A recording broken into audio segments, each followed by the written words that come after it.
Hello, my name is Brian Quan, and I'm joining you from Canada. I serve at the Toronto Chinese Mennonite Church. Welcome to episode 3 and lesson 3, and the title of this session is Journey into Uncertainty. I love this title of this lesson because it speaks of a road that's filled with adventure and risk. And life is very much a journey. It is filled with uncertainty and risk. So the first idea that comes to my mind as you open is maybe share stories of adventurers or explorers. You can choose a famous explorer and highlight the challenges that they faced and uncertainties that they faced. Perhaps you have a personal story about an adventure and the uncertainties that you encountered. One story that comes to my mind is the story of the 12 Thai boys who had ventured into a local cave and got stuck in Thailand. The Tam Lung Cave Rescue in 2018.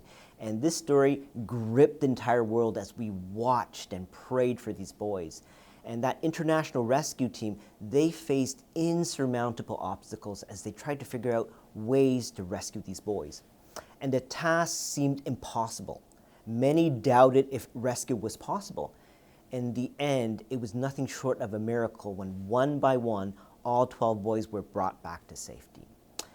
So if you have time, you might want to use this story to illustrate the doubts and challenges that people face as they walk forward. The Christian life is an adventure. It's filled with its ups and downs and with all kinds of uncertainty. But we walk through life trusting in God. And the purpose of today's lesson is to remind ourselves that God walks with us. His divine hand is in the midst of our doubts. So there are two stories in our passage today. One is the miracle of life-saving water from a stone. And the second is the story of Israel's fight with Amalekites. So we're going to look at primarily the first story. In the first story, the Hebrew people are faced with a life-threatening situation. No water.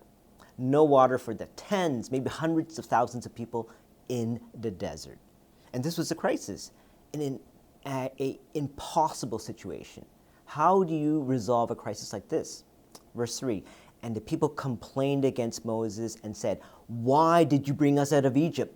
To kill us and our children and our livestock with thirst?" You can't really blame them.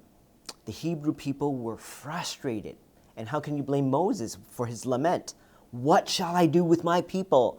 They are almost ready to stone me."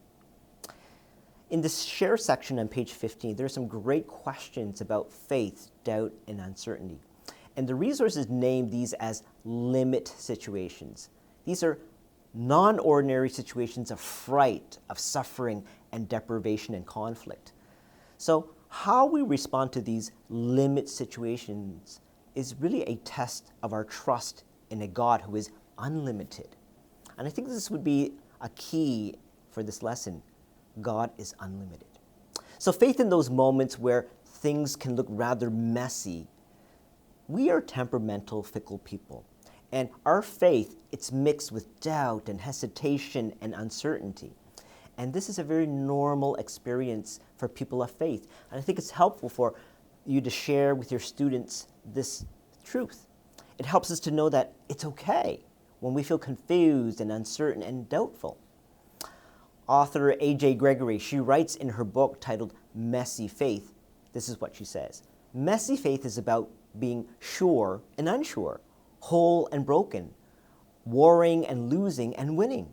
It is being right and being wrong and having no clue, but believing anyways. And it's trusting in God to be perfect in the final product of our flawed human lives.